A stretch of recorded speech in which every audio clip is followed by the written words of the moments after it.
Start your presentation. I'm feeling like we lost somebody. Thank you all for coming this evening. At this point in time, I'm going to go ahead and call this meeting to order. There is only one item on the agenda, and that's presentation of the proposed proposed budget by the county administrator. Mr. Meadows. Good evening, everybody. You're doing well this evening. I will be reading through the entire budget document tonight, so we should be done by about midnight. Last time we were in this room, we were in here almost midnight. Vicky's handing out copies of the budget book, and Jennifer's handing out copies of the budget message and another document for you this evening. So I'll get started. Dear Chairman Tuck and members of the Board of Supervisors, it's my honor to present to you the proposed Montgomery County fiscal year 2018-2019 budget for your consideration. My recommendations outlined here tonight represent a starting point for the board's discussion and deliberation. During the board's extended work session in January, you reaffirmed Montgomery County's strategic initiatives for 2018 through 2020. Those four initiatives are foster community and economic well-being, practice good governance, strengthen community partnerships, and fund the future. The fiscal year 2019 proposed budget focuses on these strategic initiatives through our continued investment in both human and capital resources to promote an outstanding community in which our citizens can live, work, and play. A question was posed to the board in a recent meeting. What have you done lately to improve the county? While there are many positive accomplishments that have occurred over the past year, several are worthy of highlighting to you here again this evening. Selling the former Blacksburg High School property and returning this property to the tax rolls. Selling the remaining portion of the former Blacksburg Middle School property and returning this property to the tax rolls. Funding without issuing debt for the expansion and remodel of Fallen Branch Elementary School, allowing mobile classrooms to be removed from the campus. Funding without issuing debt for new athletic fields for Christiansburg High School, including an artificial turf football field, rubberized track, and expanded fields for softball and baseball. Funding, again, without issuing debt, for a new fire station to serve the Roanoke community with construction slated to begin in the spring. Donating 9 acres of property to the town of Blacksburg for a community park in honor of former Supervisor Annette Perkins' service. Purchasing, without issuing debt, 124 acres adjacent to Fallen Branch Corporate Park for expanded corporate investment, bringing additional jobs to the county. Selling an Economic Development Authority-owned facility to a private investor, currently leased to Torque Robotics for their corporate headquarters. And receiving an upgrade of the county's bond rating to AA+ by Standard & Poor's Investor Service, allowing lower payments for future debt issues. The board's continuing investment in schools and county facilities make these among the best in the Commonwealth of Virginia. The ongoing commitment by the board to set aside property tax revenues for future school facilities and fire and rescue equipment, combined with your pledge to sell former school properties as they became available, shows your commitment to the key strategic initiative, Funding the Future. This Funding the Future commitment has allowed the county to accomplish many of the initiatives I mentioned above without any additional debt, which is in itself a major accomplishment. While we've accomplished much over the past year, our projected growth in general fund revenues in the upcoming year does not keep pace with the increased demands. Particularly distressing is the dwindling of state and federal dollars, which results in approximately half of the county budget being funded through local taxes. For fiscal year 2019, the county anticipates receiving $1.9 million in additional revenue. However, requests for additional funding of approximately $5.4 million were received from county departments, agencies, constitutional offices, and schools, leaving a gap of $3.5 million to be addressed through additional revenue sources or the elimination or reduction of requests. Each year, the budget process begins with a prioritization of essential needs. With that in mind, the fiscal year 2019 proposed budget addresses within the existing revenues available, the most essential need, an investment in our human capital. For fiscal year 2019, the proposed budget totals $189,032,627, an increase of $2,164,609, or 1.2% over the current year from all revenue sources. Of this amount, $1.9 million represents county funds from new growth that are not designated for a specific purpose. Proposed funding to support the county's general government functions, net of transfers to other funds, totals $48.5 million, a decrease of 0.4%, or $200,000.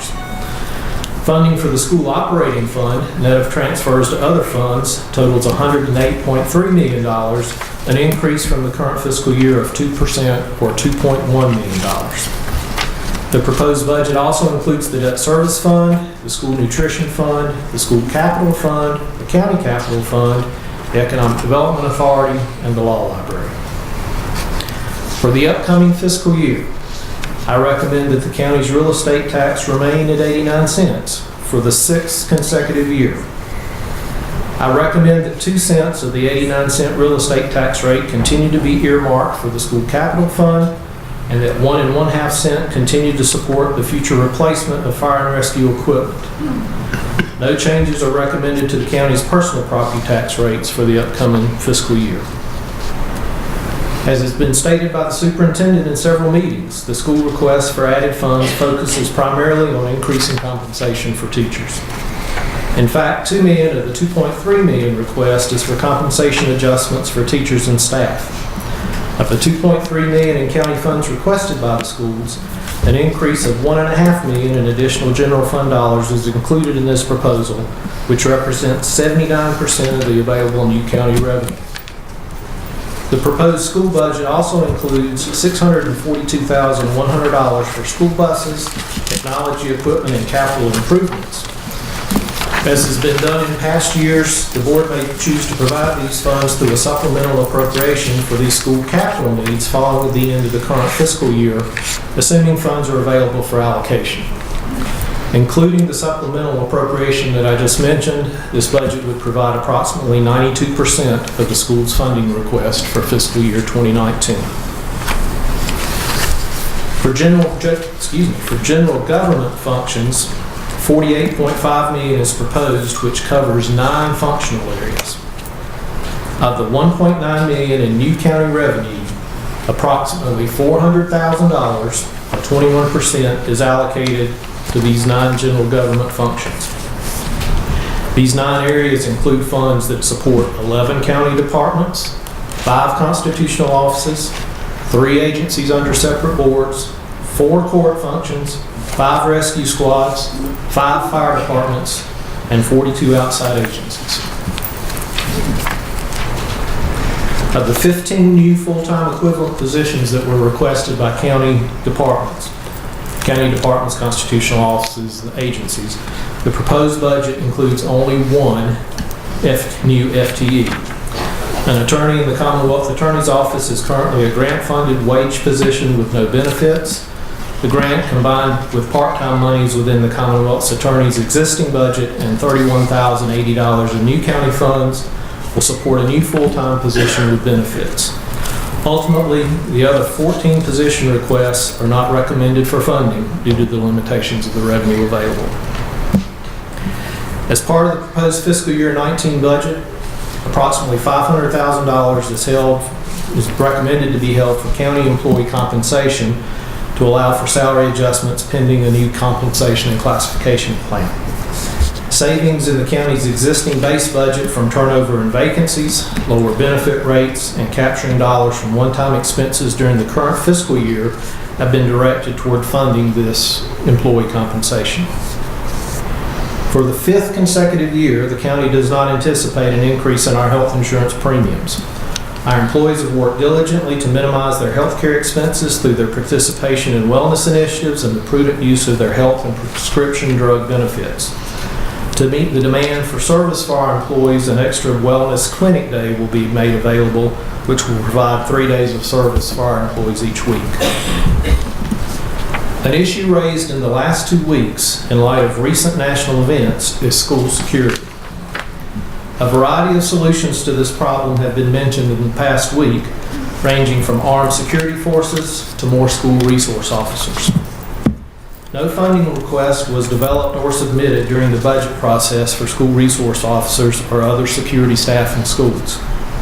Security in schools, as well as other county public facilities, is no doubt important and warrants study to determine the most effective methods to deal with this issue countywide. No funding is included in this proposed budget for school resource officers or school security staff due to the many uncertainties that require resolution before a financing plan can be developed. And I will go off script with that and say I will encourage us to have that discussion in the coming weeks, but the discussion came up too late to be included in this proposed budget. The proposed fiscal year 2018-2019 budget continues the board's tradition of fiscally responsible operating plans for the county. The budget as proposed provides essential funding for the continuation of our services to our citizens and businesses, maintains the programs and activities of our various departments, and allows for investment in our capital and human resources needed to perform our jobs safely and efficiently. Once again this year, I'm very appreciative of the county's leadership team, agency heads, and constitutional officers for understanding the fiscal challenges we face and being very supportive of a fiscally conservative approach. Special thanks goes to Carol Edmonds, Angie Hill, Mark Magruder, and Susan Dickerson, who spend many hours analyzing, reviewing, revising, assembling, re-reviewing the budget numbers prior to my formal presentation to you this evening. Also, I'm very appreciative of Jennifer Tatum Harris and Darley Aguilar, who format and edit the information that's in front of you this evening to ensure that it reflects our best efforts. I'm certain that fiscal year 2018-2019 will continue to build upon our past accomplishments and be a year of success and achievement. County staff will be reviewing the proposed budget information with you in more detail in the weeks ahead as you determine the budget to present to the public. The required public hearing on the budget will be held at 6 p.m. on Thursday, April 5th. Our plan is for the board to adopt the real estate tax rate and the budget at a special board meeting scheduled for Monday, April 16th. I'm honored to serve as your county administrator, and I'm very grateful to each of you for your support and leadership. I welcome your comments and suggestions as you review the attached information in the days ahead. That's the formal part of the presentation. At this point, I'm going to recognize Carol Edmonds, our Deputy Administrator.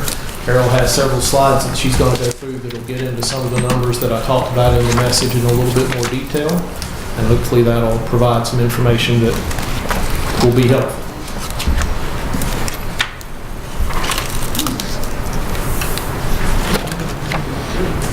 I have an assistant.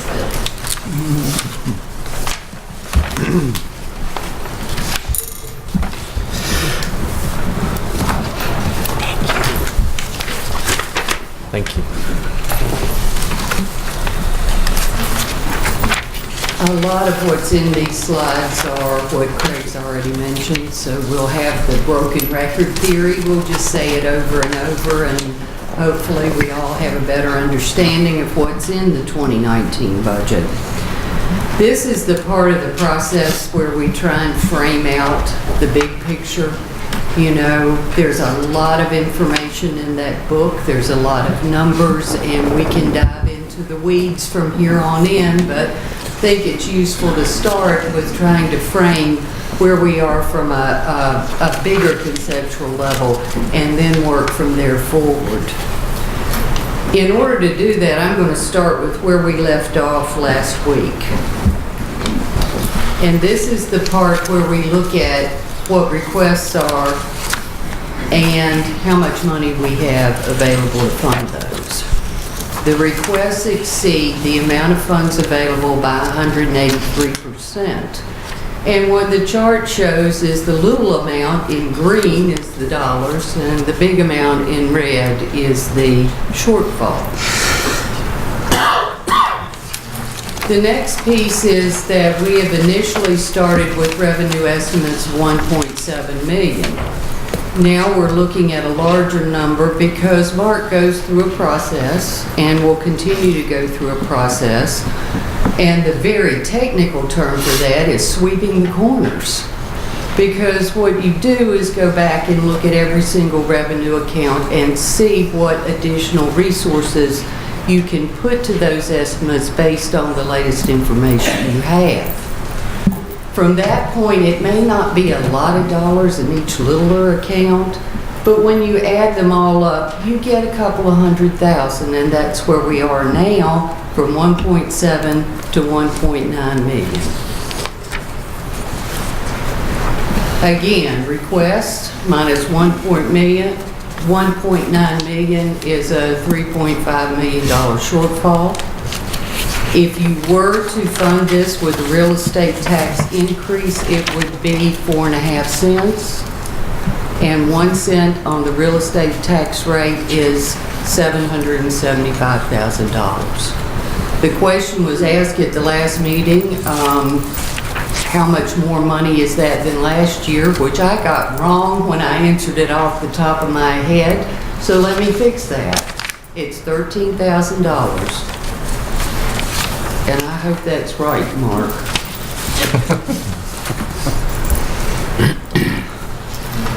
A little bit about the county process, and I went over this last year, and I'll go over it again because we have 2 new members. But the process we use in developing the budget is one where we establish base budget targets. And the point of that is to be able to identify what is included in the base budget. The base budget target for personnel is set by the finance department, and that includes all the positions and their salaries up to the point we have to close that file and move forward with developing the budget. That's what allows us to be able to identify turnover and vacancy savings. The second target is operation and maintenance, and that's where we cap out what those line items are based on how much you get in fiscal year, the current fiscal year, and this year would be fiscal year 18. If you want to request more money for operation and maintenance, additional positions, that needs to be requested outside of the base budget and in what we call an addenda. The same thing with capital outlay. Any one-time only monies are removed from the target. Those need to be requested separately as an addition to your budget. You don't need to buy a copier every year. That way it allows the redistribution of capital outlay among other departments. Before any requests are recommended for funding through the addenda process, there is a process that goes on which is called challenging the base. And what challenging the base is going back through every department's existing base budget, looking at what funds they had left over in the prior year, how much their expenditures look as though they're trending to the current year, and determine whether or not it's reasonable to believe that anything that's requested can be absorbed within the existing base. And that's the process. And here's where we end up. As Craig mentioned, the proposed budget's $189 million. The general fund part of that is $122 million, and general fund being all the revenue that comes in through the county. That, however, gets transferred to other funds, and that's what you see in the red. The school operating fund is $48 million. Debt service fund is $21 million. The school capital fund is $1.6. $380,000 goes to the EDA, and that's the Economic Development Authority, and that represents incentive packages that are available to companies.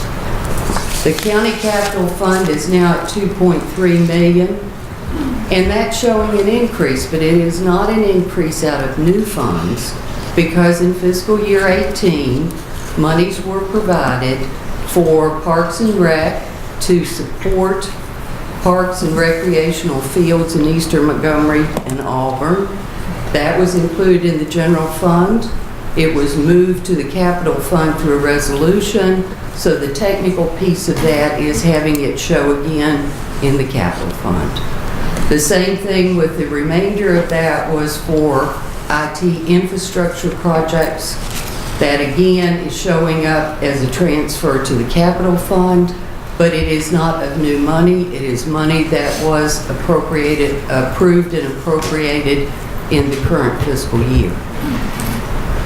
The general government portion, $48.5 million, is showing a decrease.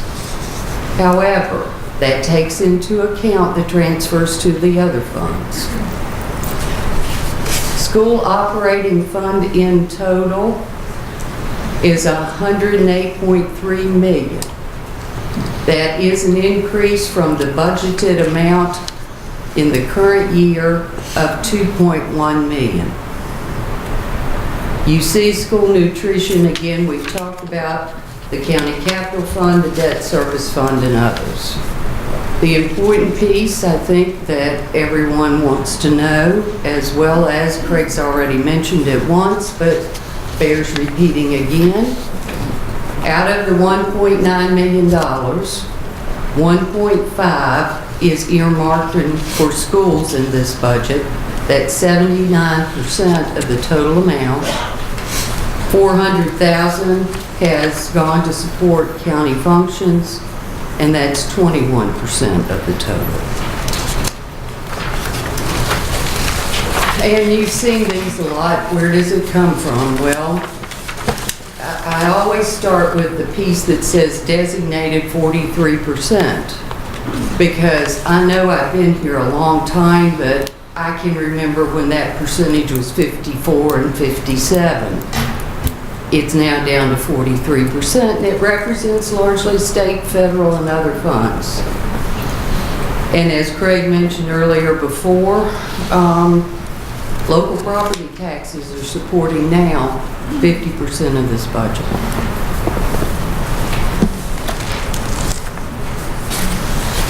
Where does it go?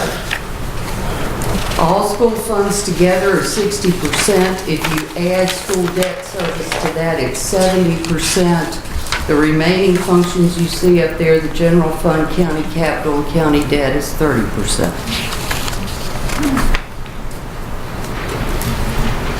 General government functions, again, there are 9 major areas, and half of those are public safety and public welfare.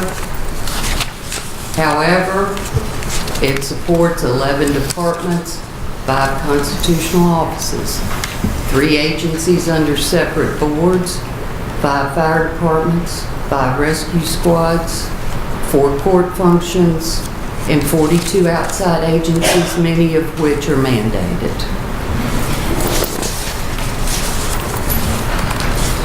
This is the county funding for schools over the past 10 years, and this is county funds alone. We're now at $48 million.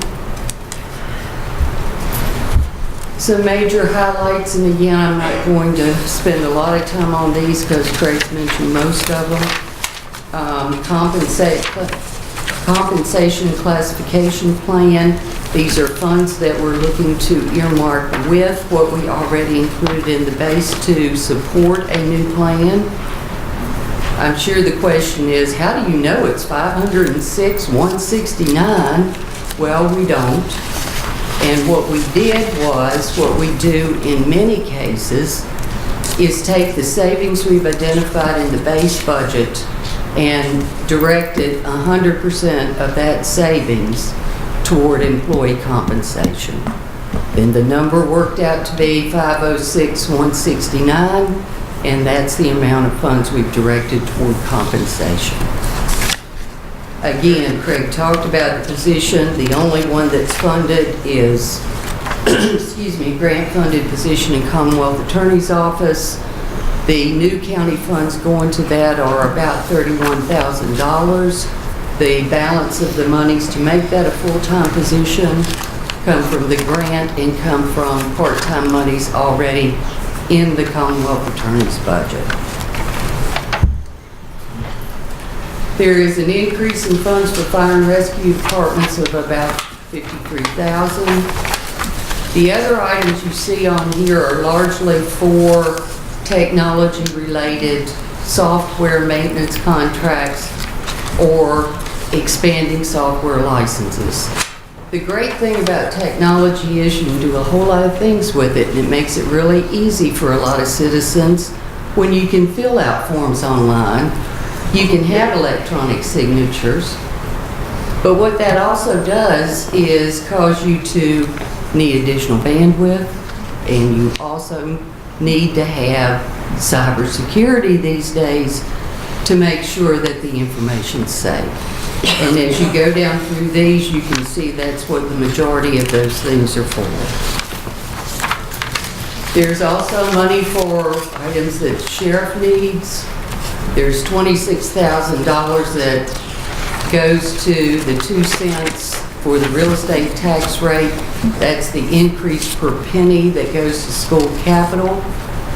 $19,500, that's the increase in the penny and a half that goes to fire and rescue.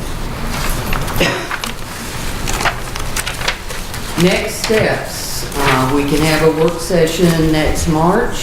Next March, that's what we'll have it. There you go. We probably will be having one next March. And also March 19th is a target to establish the advertised budget and advertised tax rate. Public hearings April 5th, and adopt the budget and tax rate on April 16th. So with that said, I'm going to turn it back over to Craig, who can give the grand finale in celebration of his birthday today. Thank you, Carol. I know we've thrown a whole lot of information at you tonight. I would characterize this budget, as I have characterized many in recent years, as a bare bones budget. It does not include a tax increase. It does include, as close as we could get to the full funding request of the schools. Doesn't quite get there. It only includes $400,000 of new revenue for county functions, which is a stretch. One of the sheets that was provided to you reflects the 15 positions that were requested. We're in essence funding half of one of those. The rest of them are just going to have to wait. You know, it's a very difficult time, and I continue to I had put this in previous budget messages, and I started to put it in tonight, and I thought, well, you guys get tired of hearing it after a while, but we have to continue to let our state legislators know the impacts, the decisions they're making in Richmond, and how they affect us in Montgomery County. I think sometimes because we're the closest to the people, we hear the concerns, and we try our best when we visit our legislators to share that. But as Carol pointed out in a couple of the graphs, the share that the county continues to try to fund continues to go up, and the share that others are picking up continues to go down. Mr. Chair, with that, I want one more thing. I do want to thank Carol, Angie, Mark, Jen. These guys do a tremendous amount of work. As I said in the budget message, we debate the budget internally quite a bit, and I'll tell you right off the bat, we don't always agree. But at the end of the day, we're all trying to do the best we can for all the citizens in Montgomery County. So I appreciate all the efforts and the work they did and putting everything together. Thank you very much. I know we've just all been given 270 some pages of homework, but housekeeping.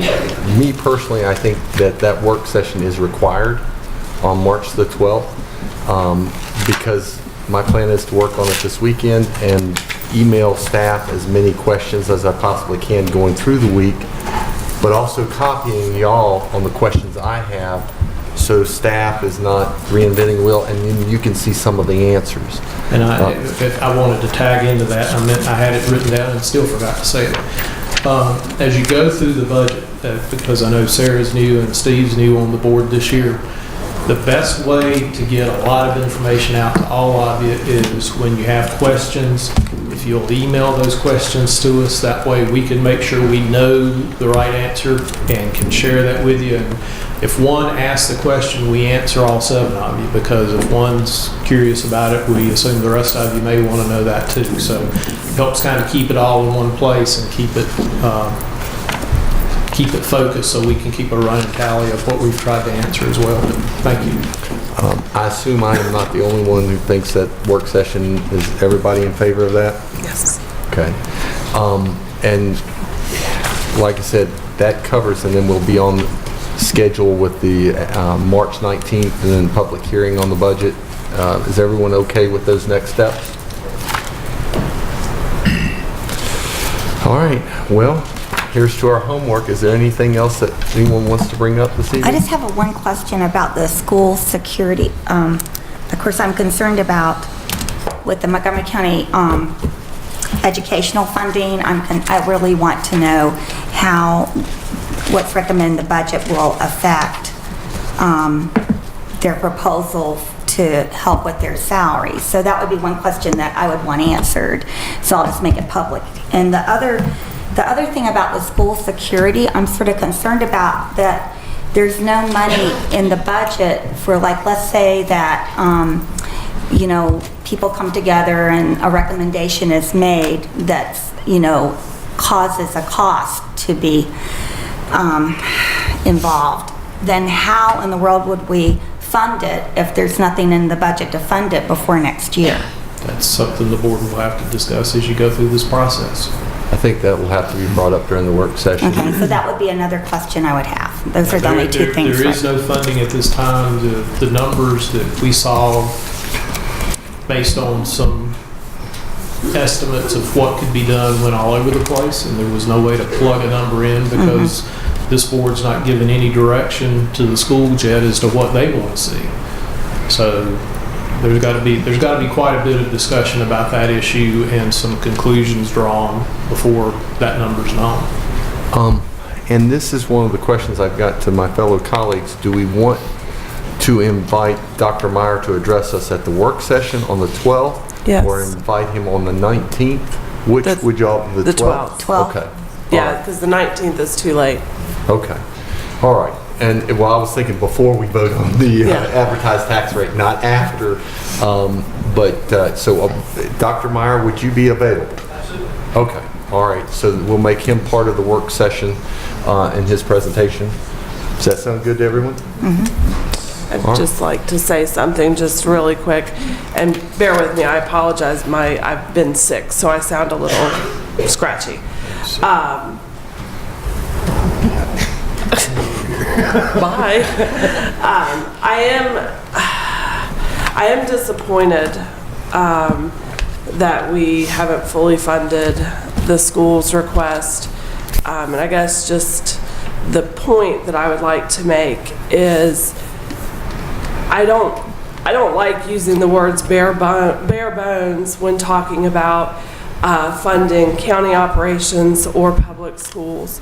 I think that we need to get to a place where we're not just doing a bare bones request, because the request that came from the schools I already viewed as a bare bones request.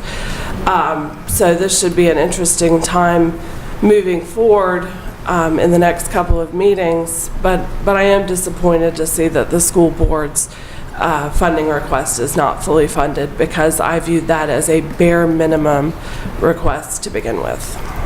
Can I add something to that? I think it's something that I brought up over and over about the fact that over the past few years we have funded capital needs, and it's been on the back of the operating budget for both the school and the county side. And I think by the show of the emails and the show of the folks that we have here today, it's important. I think we've come to the time where we really have to look seriously. And I agree with you, Ms. DeMontz. I'm very concerned about what the proposed budget, how that impacts the school budgets. I really want to know about that. Anything else? Well, if this is the time, I mean, I've been here, this is going on my 5th year. Each one of us has been here has voted to increase the school's budget every year. I mean, it's time, and I'm glad to see all these people here. I can speak for myself, not for the rest of them. I support education. I meet with teachers all the time. But it's time the state stood up. It's time that the Teachers Association, Education Association, whoever, you got one in Richmond, it runs the whole works, I think. I think it's time that they stood up and look at the politicians that they back and ask them to come and back you as teachers, educators, anybody that works for the school system. I sit back and I watch politicians. When they come out, they say, I'm all about education. Where they at now? Look at the ones that you backed. If they're not here backing you now, I think it needs to come out election time. I think this board here has supported education. Anything further? One, I want to thank the county staff. I know we have been dealing with a lot of things. We dealt with a 3-hour-plus meeting in regards to the pipeline. We have continued to address a lot of different issues. We've had members out with the flu.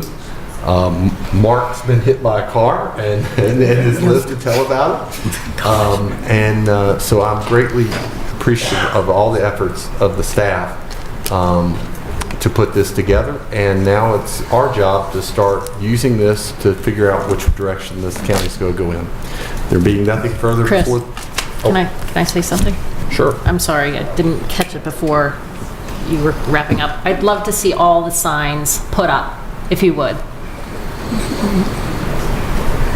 Thank you. Thank you for coming. Anything else from anybody else? Mr. Steve, you got something to say? Nothing. Okay, we're all good? All right, with nothing else being before the board this evening, I'll see everyone back on March the 12th.